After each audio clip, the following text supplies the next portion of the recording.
제가 하루 중 제일 난감한 시간이 언제냐면요, 11시 한 10분쯤 되면 인터폰이 눌려집니다.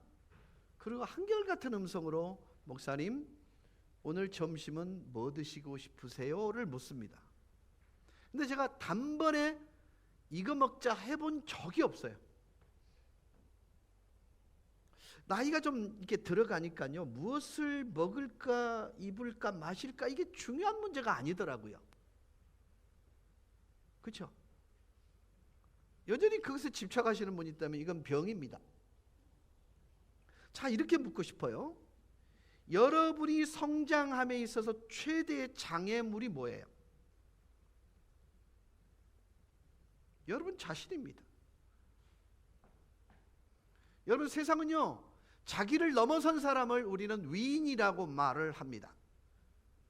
자신의 생각의 그 최대치를 넘어선 사람, 상식이 일반적 상식을 뛰어넘는 사람, 삶의 식과 법이 다른 이들에게 이타적인 유익을 주는 그 사람을 우리는 위대한 위인이다, 이렇게 말을 하는 것입니다. 먹을까, 입을까, 마실까, 이것은 사실 젊음의 때 가장 초점이 모아지는 고민의 내용입니다. 그런데 지금은 이 경제적인 문제라는 것이 가정생활, 결혼생활의 가장 중요한 문제가 아님에도 불구하고 가장 문제를 많이 야기시키는 요소가 되어 있어요. 맞죠?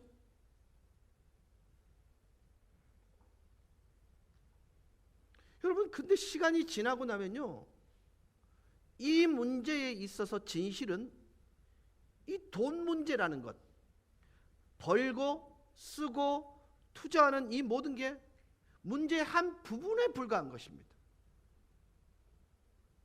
근데 우리 중 대부분에게는요, 핵심 부분이 되어 있습니다. 돈이 진정한 즐거움과 기쁨의 이유가 될 수도 있습니다. 동시에 이 물질은 갈등과 근심의 원인이 될 수도 있고요, 모든 원인의 뿌리가 될 수도 있어요. 자, 그러면 물질 자체의 문제가 아니라는 결론에 도달하셔야 됩니다. 그렇죠? 우리가 살면서요, 사랑하는 아내와 자녀들에게, 부모에게 깜짝 이벤트를 할 경우가 있어요. 좋은 선물을 주면, 와, 여보, 어찌 이런 생각을 다 했더너? 정말 당신 나를 사랑하는가 봐, 이럽니다. 근데 이 물건값을 어떻게 지급하셨어요? 카드로 끄었지. 잠깐 사이인데 로맨틱한 가정의 영웅에서 순식간에 경제적 바보로 전락합니다. 이게 사실요, 우리의 삶 속에서 비일비재하게 일어나는 현상이에요. 여러분은 돈으로 행복을 꿈꿉니다. 여러분, 지난 10년 동안 나름 호황 시기를 경험하면서 여러분, 연체금 증가가 430%가 넘어섰습니다. 네, 1000%를 해야 좀 놀라겠습니까? 여러분, 이거는요, 여러분 상상하는 것보다 훨씬 심각한 문제입니다. 무슨 일이 일어나고 있냐면요, 우리들은 스스로 벌고 있다고 생각하는 만큼 허비를 합니다. 소비를 합니다. 그러면 뭔 결과가 오냐면 빚을 지게 됩니다. 한번 생각해 보세요. 여러분이 벌기 원하는 만큼 돈을 쓴다면 그 다음은 아시다시피 빚더미에 앉게 되는 것입니다. 만약에 여러분이 다른 가치를 가지고 살아가는 그리스도인들이라면 좀 나아야 되지 않겠습니까? 이런 가치관보다는 좀 나은 가치관을 선택해야 되지 않겠습니까? 그리스도인이 누구예요? 다르게 말하고 다르게 생각하고 다르게 사는 걸 통해 구별되는 존재가 그리스도인들입니다. 그러면 우리가 살아가는 삶의 방식, 생각하는 방식, 말하는 방식이 달라야 되지 않아요? 근데 다를 바 없다라는 것입니다. 설령 우리가 낫다 할지라도요, 정직해질 필요는 있습니다. 자, 여러분께 이런 질문하고 싶습니다. 여러분은 어떻게 여러분의 삶의 방식을 조절하고 통제하십니까?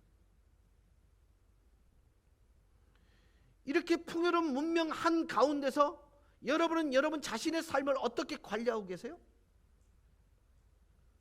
돈이 우리에게 문화로서 약속한 것을 여러분 쉽게 잘 안 갖다 줍니다.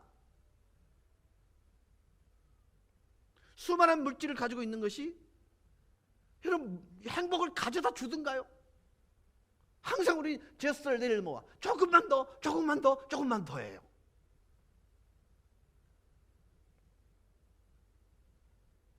그래서 문제는 이 모든 것이 여러분의 생각에 달려 있다. 이런 결론을 여러분께 미리 도출해 알려드립니다. 여러분, 돈 말고 사랑을 만드실 수 있기를 주의 이름으로 축원합니다. 우리가 돈을 쫓으면서 보낸 대부분의 사람들이 한 가지 결론으로 내린 속담은 돈으로 행복을 살 수 없다, 이것입니다. 2000년 이래로 한국인들의 평균 가처분 소득이요 80% 정도 됩니다. 이 용어를 아는 사람은 우와 이럴 거예요. 이 가처분 소득이라는 것은요, 자기 총 수입 중에 생활비, 생계비, 임의로, 내 임의로 처분 가능한 소득이에요.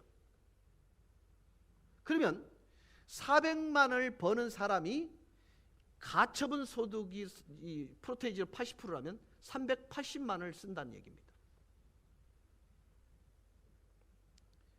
가계가 일정한 기간 동안, 한 달 동안에 획득한 소득 중에서 각종 세금, 개인의 이자 지급, 세외 부담을 제외하고 사회보장금이나 연금과 같은 이전 소득을 보탠 것으로 언제든지 자유롭게 소비, 저축할 수 있도록 사용할 수 있는 소득이 가처분 소득입니다.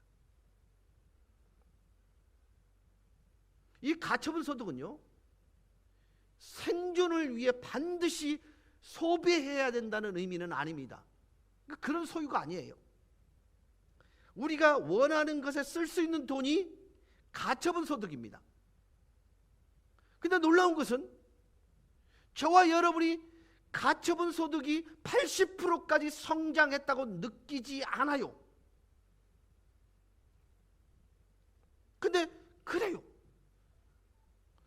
여러분 기억하실지 모르겠습니다만 제가 여러분의 추억을 소환하겠습니다. 제가 자라면서 저희 부모님께서 우리가 반드시 해야 할 것이 아닌데 하셨던 일들이 좀 있습니다. 그 중에 대표적인 것이 외식입니다. 근데 저는 외식하면 온리 자장면이었습니다. 근데 제가요 12년 동안 초, 중, 고 이때 동안 외식한 횟수는 딱 3번입니다. 초등학교 졸업할 때, 중학교 졸업할 때, 고등학교 졸업할 때. 이게 우리가 가졌던 외식의 전부였습니다. 이건 마치 소풍과 같은 것이었습니다. 이 자리에도 제 말에 공감, 비슷한 경험을 가진 분 계시죠? 미안합니다. 저만 궁색하게 자라서. 여러분 진짜 김수중 장로님은요 저보다 더 훨씬 더 이렇게 그런 경우가 있었을까 싶을 만큼요. 맞죠? 진짜예요. 저는 그래도 3번을 경험했지만 저분은 그럴 수 있는 가능성이 거의 없었던 것 같아요. 내가 보니까. 그런데 지금은요. 지난주에 나는 외식을 한 번도 한 적이 없다. 손 한번 들어보시겠습니까? 실제로 들어보세요. 괜찮아. 1분, 2분, 3분, 높이 들어봐요. 오케이. 10%도 안 된다, 그죠?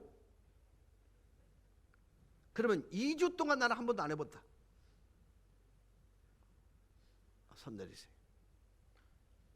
대략 여기에 계신 분 중에 90% 정도는 손을 드시는 분 같아요. 그러니까 다 외식을 했다. 나머지 10%는 손을 들지 않아서 화가 나실 수도 있습니다. 이 10% 되시는 분이 나중에 예배를 마치고 집에 가셔서 배우자에게 이렇게 말씀하실 것 같아요. 여보, 이제 때가 무르익었어요. 오늘 외식합시다. 이러지 않을까? 여기에 문제가 있습니다. 가처분 소득이 80% 정도 성장했는데 행복지수는 제자리입니다. 다른 말로 하면 가처분 소득은 80% 성장했지만 행복하다고 말하는 사람의 숫자는 그대로라는 것입니다.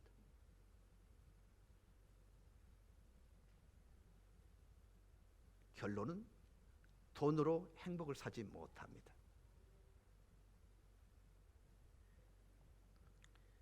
만약에 여러분이 사랑하는 것과 함께 있지 못하다면 그것을 욕심내지 마시고요. 여러분과 함께 있는 것을 사랑하세요. 만족하시라고요. 여러분, 우리나라의 가장 비참한 그 심리적인 그 갈등을 유발하는 것 중에 하나가 뭐냐면요, 비교의식입니다. 저희 세대 때는요, 절대적 빈곤을 경험한 사람들입니다. 근데 그 절대적 빈곤을 경험한 우리들이요, 정말 비참해지기 시작한 때가 언제냐면 상대적 빈곤감이 경험되어질 때였습니다. 저는 하루에 한 끼 먹는 게 그게 당연한 줄 알았는데 어느 날 보니까 어느 놈은 세 끼, 네 끼를 먹는단 말이죠. 그때부터 제 삶이 비참해지더라고요. 근데 여러분, 실제로는요 그렇게 비참하지 않았습니다. 조금의 결핍이 있었지만 저는 그렇게 비참하지 않았어요. 그걸 알기 전까지는요, 세 끼, 네 끼 먹는 놈이 있기 전, 그런 놈이 있다는 걸 알기 전까지는요 아무런 불편이 없었습니다. 왜요? 있는 것에 만족할 줄 알았기 때문입니다. 어떤 이는 이걸 우매하다고 말합니다. 아닙니다.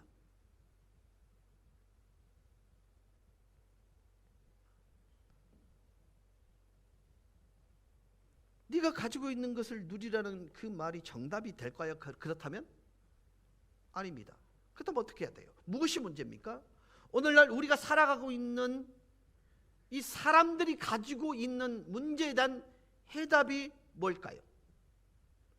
저와 여러분이 삶에서 직면하고 있는 싸움, 특히 우리가 돈이라고 부르는 이것과의 싸움과 만족하고자 하는 욕과의 싸움은 결론적으로 말하면 경제적 수입의 문제가 아니다라는 것입니다. 성경은 마음의 문제다 이렇게 말합니다.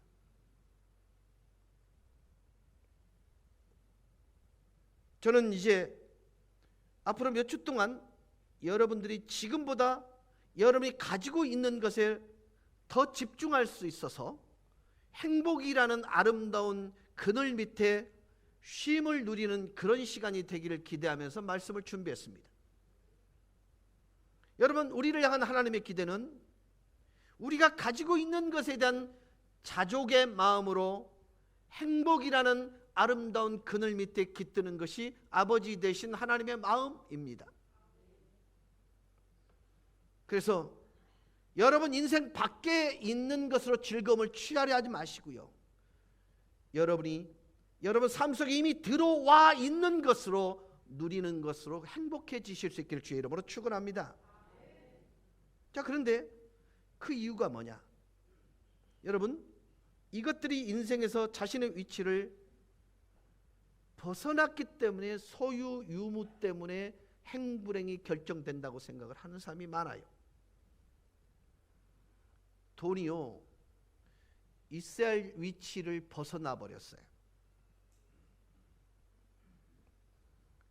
묻습니다. 돈이 선입니까? 악입니까?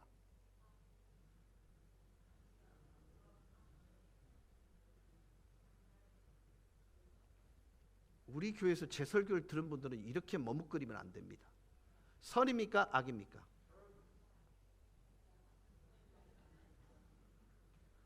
내가 가치 중립이라고 늘 그렇게 얘기했는데 이분들이 왜 이러셔? 선과 악을 구분하는 것은 어떤 가치와 방향을 가지고 쓰느냐에 따라서 결정나기 때문에 이것은 선이냐 악이냐 구분되는 게 아니라 중립적 가치를 갖고 있어요. 그렇죠? 문제가 뭐예요? 여러분, 우리가 살고 있는 세상과 우리가 살고 있는 이 공동체의 문화와 돈, 소유물과 우리가 물질이라 부르는 것들을 어떻게 내 마음과 연결시킬 수 있느냐를 지금부터 고민할 거예요. 문제가 무엇입니까? 디모데전서 6장 9절입니다. 구하려 하는 자들은 시험과 올무와 여러 가지 어리석고 해로운 욕심에 떨어지나니 곧 사람으로 파멸과 멸망에 빠지게 하는 것이라. 여러분, 지금 보면요, 우리를 다 죄인으로 몰아가고 있는 것 같아요.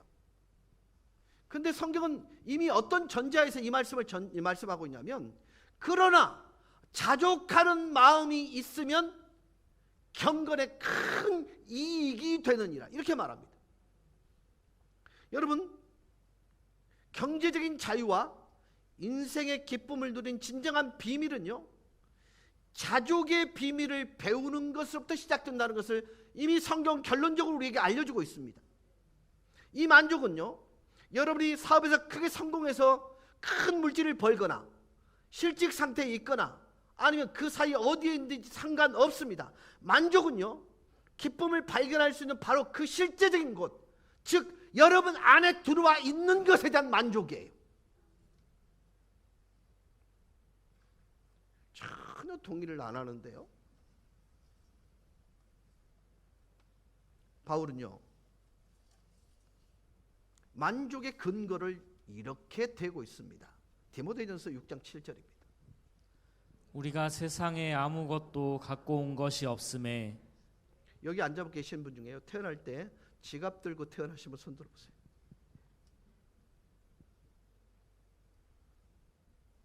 여러분이 태어날 때 이미 승인된 신용카드를 가지고 나오신 분들 손 한번 들어보세요. 청년들은 들어도 돼. 어머니 아버지가 가지고 있는 신용카드가 늘 거니까.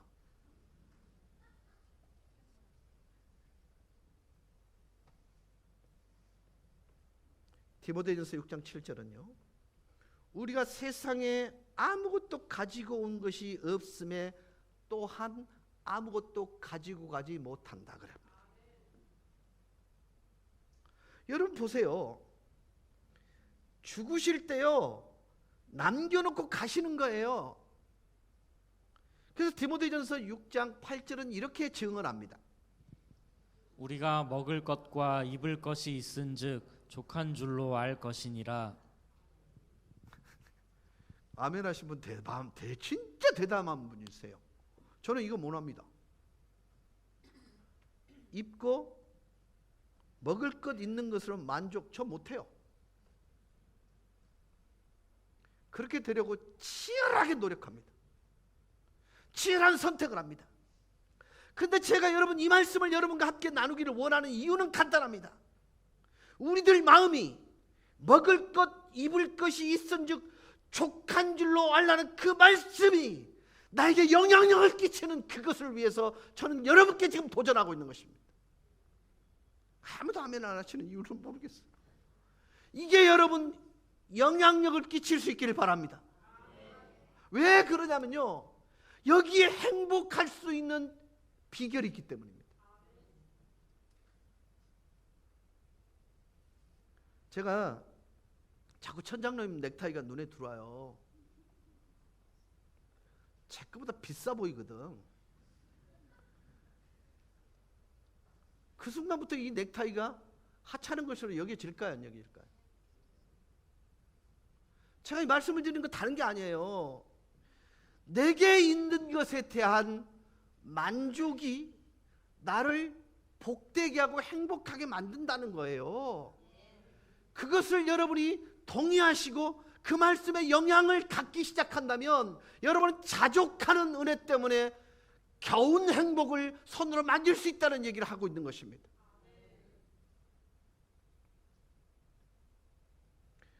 디모데전서 6장 9절 10절 정말 무서운 말씀이 나옵니다. 같이 보시겠습니다. 부하려 하는 자들은 자, 여기서 부하려 하는 자라고 말할 때 부자를 말하고 있는 게 아닙니다. 부자가 되고 싶은 사람, 부자가 되기 위하여 정신이 팔려 있는 사람을 얘기하는 것입니다.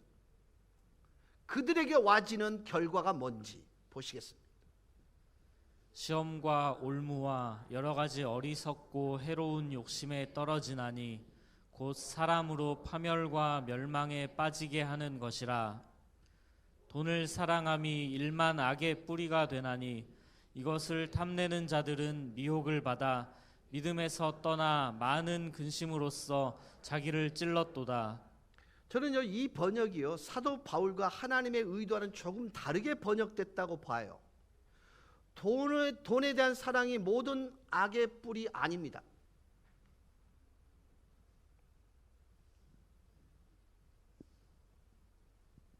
저를 그렇게 보지 마세요. 저 이단 아닙니다. 이것이 말하는 바는 이겁니다. 시험과 올무와 여러 가지 어리석고 해로운 정력에 떨어지고 침륜과 멸망에 빠지게 되는 그런 상황에 이르게 되는 이유는 돈에 대한 사랑이 나로 하여금 돈을 더 가지는 데 몰두해서 반드시 돈을 더 가져야만 한다는 그 마음의 상태를 얘기하는 것입니다. 그러니까 돈 자체가 나쁘다, 일반하게 악이 아닌 거예요. 그 가치 이동을 해버린 거예요.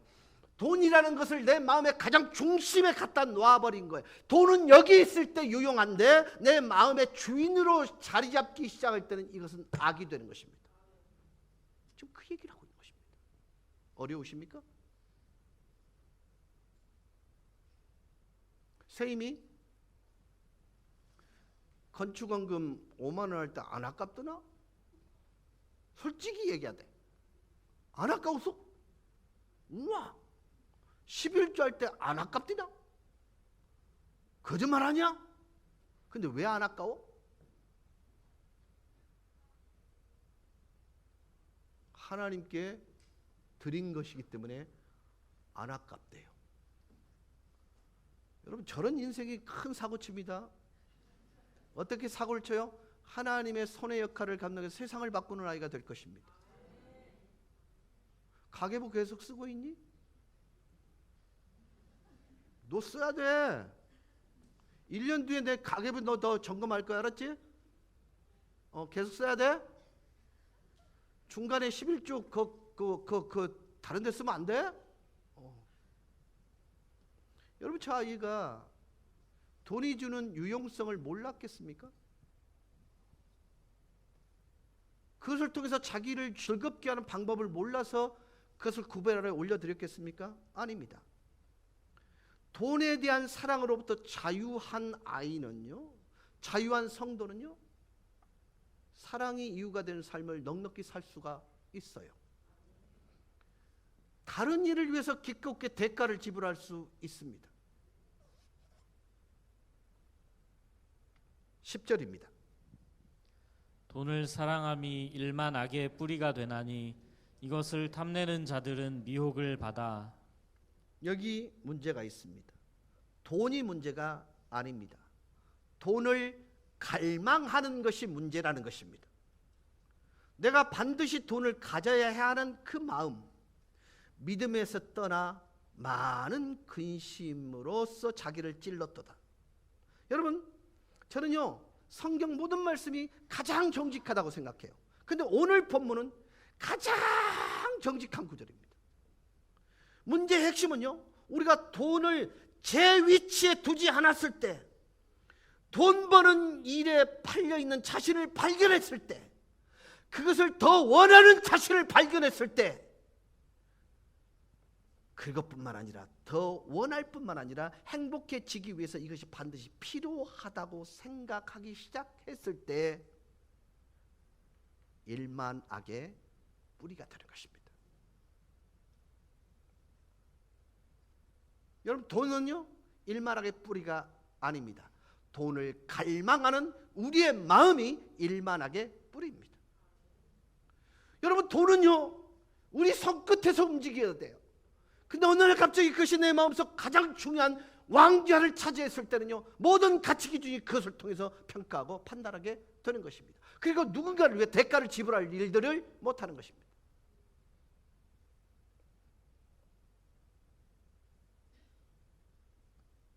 이런 마음이,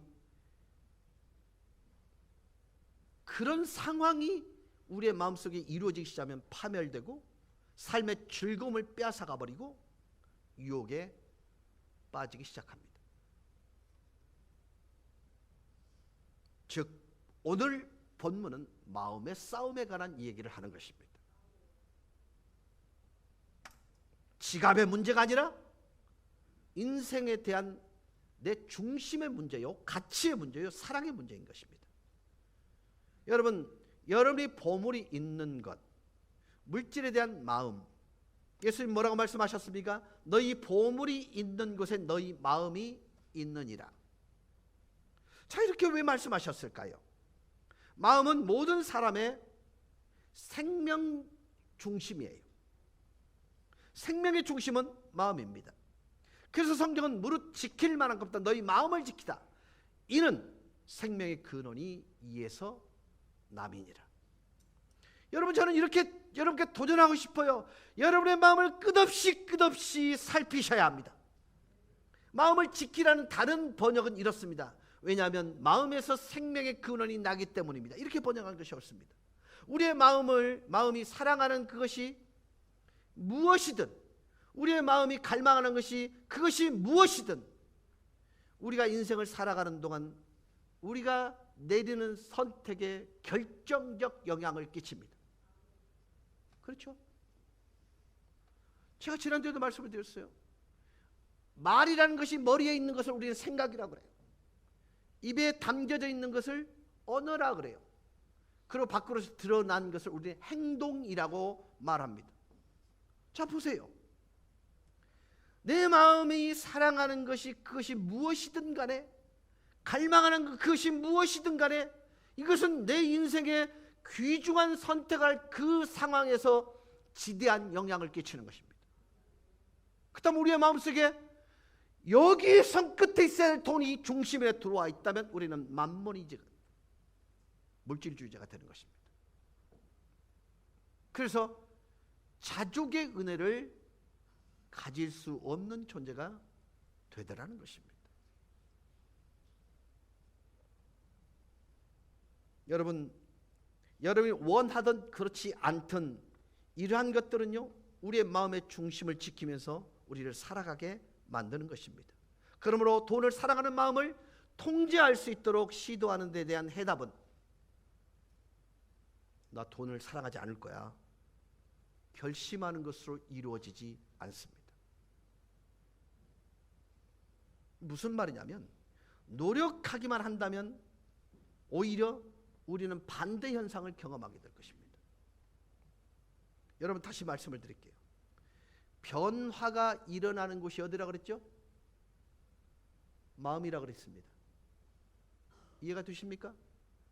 내가 아무리 이것을 하지 않기로 언어적 결단을 하더라도 결국 우리의 변화를 도모하는 것은 우리의 마음입니다. 그래서 하나님께서 너의 생명과 너의 선택과 너의 결정이 마음에서 나온다고 말씀하고 있는 것입니다. 그러므로 여러분의 마음에 집중하셔야 됩니다.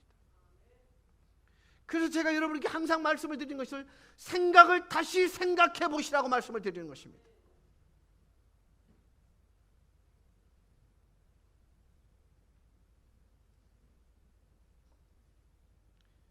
우리가 반드시 이것을 다루어야 되는 이유는 돈 혹은 소유물이라 불리는 것들과 더불어서 이런 매체들과 이런 도구들과 함께 어떻게 살아갈지를 도와주는 첩경이기 때문에 마음을 살피는 일, 생각을 다시 하는 일들이 중요하다는 것입니다. 우리가 더 원해야 할지 아니면 자족하지 말아야 할지에 대한 결정을 이끌어내는 마음의 문제에 대한 그 말씀이 오늘 본문인 것입니다. 그러므로 우리는 앞으로 이걸 선택해요. 그래서 우리가 중요하게 여길 게 뭡니까? 보물을 선택하는 것입니다. 내 마음속에 담아야 될 보물을 무엇으로 선택할 것이냐는 정말로 중요합니다. 마태복음 6장 19절 21절은 이렇게 말씀하고 있습니다. 너희를 위하여 보물을 땅에 쌓아두지 말라. 거기는 좀과 동록이 해하며 도둑이 구멍을 뚫고 도둑질하느니라. 오직 너희를 위하여 보물을 하늘에 쌓아두라. 저기는 좀이나 동록이 해하지 못하며 도둑이 구멍을 뚫지도 못하고 도둑질도 못하느니라. 내 보물 있는 그곳에는 내 마음도 있느니라. 여러분, 제가 처음 이 구절을 읽을 때 되게 혼란스러운 점이 있었습니다. 여러분, 그냥 대강 읽기 때문에 전혀 혼란을 안 겪으시죠? 읽고 읽는데 너무나 잘하는 말씀인데 혼란이 왔어요. 왜냐하면 예수님께서 우리의 마음에서 생명이 나온다 그랬습니다. 그러면 너희 마음이 있는 곳에 너희 보물이 있다, 이렇게 하는 것이 옳습니다. 맞죠? 아닌가요? 맞죠? 근데 유일한 문제가 내가 아무리 혼란스럽다 하더라도 그분은 절대적으로 맞고 나는 틀리고, 이게 전제가 되니까요, 이 부분에 대한 해답이 나와요. 근데 우리는요, 하나님이 이렇게 말씀하셨는데 내 생각은 이래, 이거 안 고칩니다. 죄송해요, 저를 일반화시켰네요. 제가 이게 여러분 아니잖아요. 여러분의 경험이, 하나님의 말씀이 무엇 말씀하시는지 상관없이 여러분 고집 피우지 않나요? 좀 거친 말로 여러분이 살고 싶은 대로 사시는 거 아니에요? 여러분의 삶의 방식을 여러분이 선택하는 거 아니에요? 여러분, 식과 법이 오르면 인생에 답이 나온다고 말씀을 드렸습니다. 우리 그리스도인들은요, 하나님의 말씀이 인생의 식과 법입니다. 맞죠? 그것이 우리의 삶 속에 적용될 때, 그것을 적용시킬 때 거기에 답이 나옵니다. 그러니까 이런 혼란스러움이요, 어떤 전제가 되냐면 하나님은 늘 맞아, 근데 나는 틀릴 수도 있어. 이게 되니까 내 생각이 틀렸다는 생각을 하니까 하나님 생각이 뭔지를 집중하게 되더라는 것입니다. 여러분, 예수님께서 이런 의미로 말씀하신 것입니다. 네 보물이 있는 곳에 그게 무엇이든 간에 그 보물은 너의 마음을 이끌어간다, 이 얘기를 하고 있는 거예요. 이렇게 쉽게 얘기하는데 못 알아들으면 어찌 합니까? 맞죠? 그러면 이제 문제는 여러분의 보물이 어디에 있는가 하는 것입니다. 예수님께서 가르치고 있는 것은요, 여러분의 마음과 보물은 서로 당기는 힘이 있다는 것입니다. 우리 보물에 초점이 맞춰질 때마다 그것이 우리의 마음이 향한다라고 지금 얘기하고 있는 거예요. 그러니까 혹시 여러분, 저는요, 이 창원고등학교가 제 관심 1도 없었거든요. 근데 어느 날 갑자기요, 창원고등학교에 모든 관심이 가는 거예요. 고등학교 중에서. 왜요? 주원이가 입학하고 나니까요. 여러분, 이해를 돕기 위해서 이렇게 하는 것입니다. 명지여고에 관심이 별로 없었거든요. 근데 오롯이 가는 거야. 왜요? 주은지 교회가 그 학교를 나왔거든.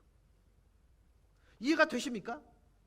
보물에 초점이 맞춰질 때마다 바로 그곳에 내 마음이 향하고 있는 것입니다. 여러분, 약간의 무엇인가를 거기에 투자했을 때 거기에 신경이 쓰여요, 안 쓰여요?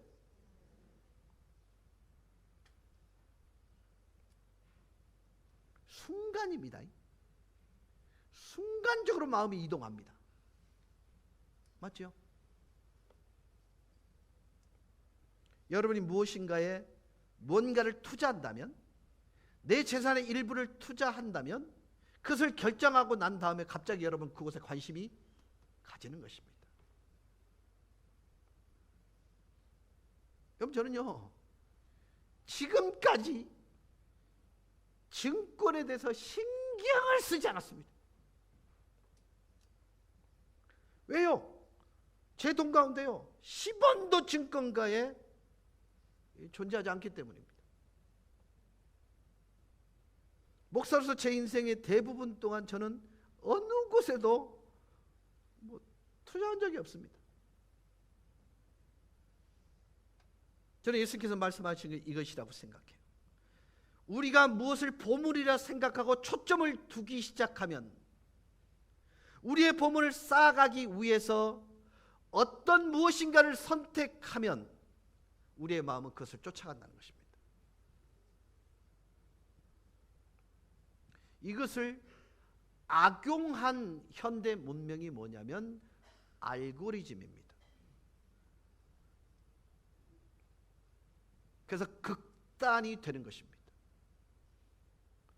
내가 경험하는 그 세계 말고는 다 틀린 것입니다. 저쪽 담장 밖에서 어떤 신음소리가 들리는지가 들려오지 않는 것입니다.